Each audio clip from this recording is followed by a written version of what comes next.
Hey everyone, I wanted to come on and do an update for baby number 3's pregnancy. Right now, as I record this video, I'm just sitting at just over 38 weeks pregnant, and I wanted to come on and talk about kind of an update to the last time I recorded a video, which is somewhere around 29 weeks or 30 weeks, something like that. I had mentioned that I needed to take B12 injections, and at that point I really wasn't understanding exactly why, other than that my B12 was low. And I feel like this new diagnosis that I have been waiting for a really long time. If you have followed me since my pregnancy and postpartum period with Ellie, then you will know that I had a very hard time recovering from having Ellie. And the level of exhaustion that I was experiencing wasn't even something that I could put into words. And I thought, in conjunction with the blood loss and postpartum depression, that's what it was caused by. But I actually have a new diagnosis, and it's called pernicious anemia. And in a nutshell, what that means is a person's body doesn't naturally produce B12. You get B12 from either the foods that you eat or vitamins that you take. And for me, my body just won't absorb B12 naturally, so I have to give myself a synthetic version. I'm now down to between every 3 days and once a week, depending on how I feel. I can tell when I need it because my heart beats really fast, which is something I also dealt a lot with. I had SVT, and then I had the ablation to correct it, and I've had some episodes, not of SVT, but of higher heart rate tachycardia, right around 130 to 160, somewhere in around that area. And the reason for that is because my heart was working overtime to try to supply oxygenated blood to my organs. And in pernicious anemia, when the blood cells form, they're abnormal red blood cells that don't contain oxygen or contain they're misshapen, so they either don't contain any oxygen or they don't have adequate amounts of it. So a normal person's level for my age, I found out, is anywhere between 500 and 900, and I think for the general population, they consider anything under 200 to be low. But when I had mine checked when I was in the hospital, I was at a 42. And I had no idea, how bad that really was. Pernicious anemia actually means deadly anemia, so I really had no idea how serious the situation was. And I couldn't understand why my doctor was calling me at 8 o'clock at night. He called one Thursday night at 8 o'clock to tell me, I think I mentioned it in the last video, asking me how I'm managing my injections. And then he called another night to say that he was really concerned about me because he had never seen anybody my age with test results like this. And I remember I didn't always have this person as a family doctor. I dealt with another family doctor up until I got pregnant with Weston, who I begged to have iron infusions for because my iron was very, very low. I was very deficient, and he said iron infusions are dangerous, you shouldn't do it. And I just remember saying, I'm really, really tired. I don't feel okay. I just feel really like there's something wrong. And he tested my B12, and my B12 was low. And then he gave me shots, 4 shots, so 1 a week for a month. And then tested it again, and of course it was elevated, and he's just like, oh, we're low on your B12, and now it's fine. So come to find out, I've actually been dealing with this since 2013, maybe even longer. because B12 isn't something that's normally tested for. So to discover this and to find this out, I just feel like, okay, this explains a lot. It explains so much. And maybe my SBT episodes wouldn't have gotten worse and worse and worse every time. Who knows? But for me, I can tell when I need a shot, when my heart starts to pound, and I'm like, okay. and I'll take 1,000 units right now, so 1 mil still in my leg, and it sucks. I can tell I need another one right now, but I'm holding off as much as I can, because I'm gonna have the baby really soon, provided I don't go into labor on my own. But I'm nervous to have another C-section, and I can already feel the emotions coming on talking about it. I'm going to try not to cry because I just got my lashes put on today, and they're not supposed to be wet for 24 hours. But I'm really nervous for another C-section, and it's not because I don't think everything's going to be okay. It's just, knowing my recovery that I had with Ellie was very traumatizing.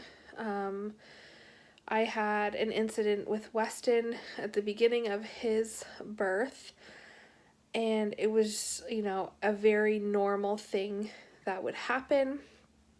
However, for some reason in his pregnancy, I just felt this really strange feeling like for some reason I wouldn't survive the C-section. I don't know why I had that feeling. I don't know what made me feel that way, but I had a lot of fear, and I reacted to the spinal in a way that's is very common for other women to react to. I had a drop in low blood pressure, and my heartbeat was elevated to right around 180 or so, and it was all corrected immediately, and the surgery went on as scheduled and never had a problem. I recovered much faster with Weston's pregnancy, or Weston's delivery, than I did with Ellie. I don't know, I guess because, it's the third time. It's a major surgery, and shit can hit the fan. But then again, shit can also hit the fan if you have a vaginal birth after 2 cesareans. So I'm just kind of like, I'm back in the boat of like, well, you got in this, now you gotta get out of this, and it's gonna happen one way or another. Surprisingly, I have a lot more confidence this time around about a VBAC after 2 cesareans, but like I said, I'm not trying for one. It was never my intention to try for one. I feel like I have more control in how my birth looks in a cesarean delivery, with the doctor that we chose to deliver. And for me, just because of the experience that I had with Ellie, I really feel like it's important to have those little wishes that I have respected, and if everything is okay, then there's no reason why they shouldn't be able to do it. And I just don't feel like I could really get that with any other doctor. I'm sure I could, but I already know how it is with this one, and I already have a really good relationship with this one, so I'm gonna stick with this one. And if I went into labor on my own, then I get who I get, and we hope for the best. But there's just a certain peace, almost, which is a strange word because I'm fearful at the same time, but there's just a certain peace that I have about having another cesarean, with it being with this doctor. I don't know if anybody understands what I'm trying to say. Anyway, so I go for my last NST test this coming Monday, and so far, when I started doing the NST test at 36 weeks, this baby had a very high heart rate, anywhere between 160 to 200 beats a minute. And I mean, that's kind of concerning when you hear that, because they measured baby's baseline to be 150 or something like that. I can't really remember. They said it was below 160 anyway. And so my NST tests were taking like anywhere from an hour and a half to 2 hours to complete. So for anybody that doesn't know what an NST test is, it's where they put the contraction monitor on to see if you're contracting, and they put the heartbeat monitor on to see baby's heartbeat, and then they'll do an ultrasound that checks for tone, movements, practice breathing, fluid, just to see how everything is. And they're following me a little bit more closer because of Weston, although as I said, we're using a different donor entirely, but I think it's more so for my peace of mind than anything. So yeah, baby looks perfect. It's nice to get pictures every week, and the last one will be on this coming Monday. So, and then it's baby day after that. But as I was saying, so babies had very, very high heartbeats, and the last test I was at, the baby calmed down quite a bit and was right around, 130 to 160, which was much better. And then this past Wednesday, I can't remember the date, I'm sorry, but this past Wednesday, I was cooking supper, and I thought my water broke. So I had to go to a meet the teacher that night because it was Ellie's first week in school, and I did not want to miss this, and I wasn't having contractions, so I decided, like, I'm just going to put on a pad and I'm going to go, because if this is nothing, I would really hate to have missed this. So I went up there to the hospital after it was all said and done, and they did an Amnesure test, and it came back negative, which I was super thankful, because a doctor that I absolutely would have been devastated for her to deliver was on call that night. So what they had thought it was my mucus plug. Instead of coming out mucousy, it came out as liquid, which is kind of disgusting, because I knew I didn't pee my pants, which wouldn't be unlikely at this point, but it didn't smell like pee. I peed after it happened.